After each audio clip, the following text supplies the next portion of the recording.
Bueno, estas fórmulas, que son las que usamos en el trabajo anterior, seno, coseno, tangente, son relaciones entre cateto e hipotenusa. Lo mismo que la fórmula del teorema de Pitágoras.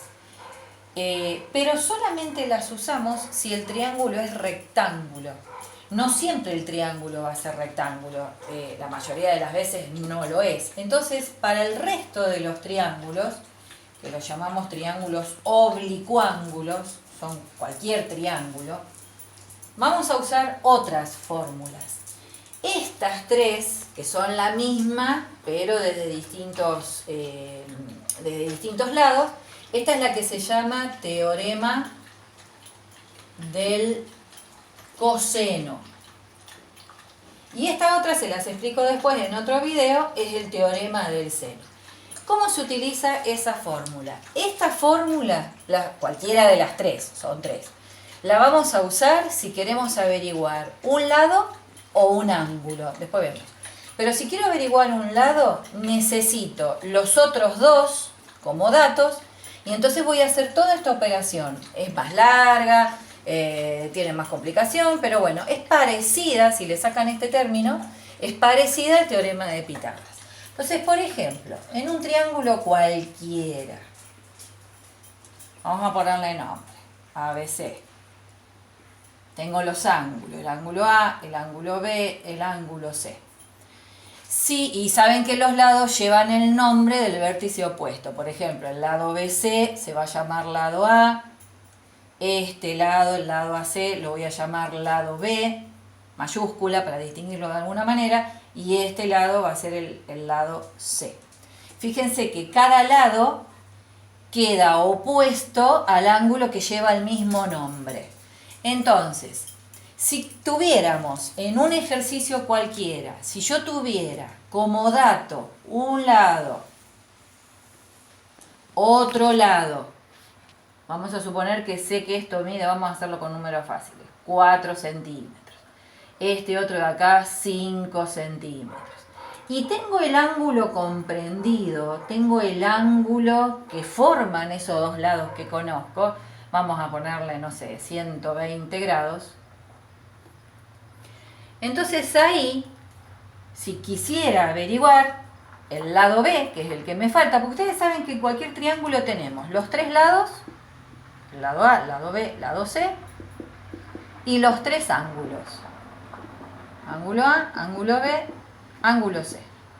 De estas 6 cosas, vamos a tener como dato 3 generalmente. Entonces, en este caso, en este ejemplo, tengo el lado A, que sé que mide 5 centímetros, metros, o en la unidad que esté. El lado C, que es de 4 centímetros.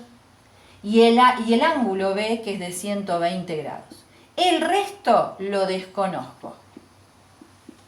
Seguramente si un ejercicio dice resolver el triángulo, lo que me está pidiendo es que averigüe todo lo que no conozco. Entonces, vamos a empezar por el lado que me falta, el lado B.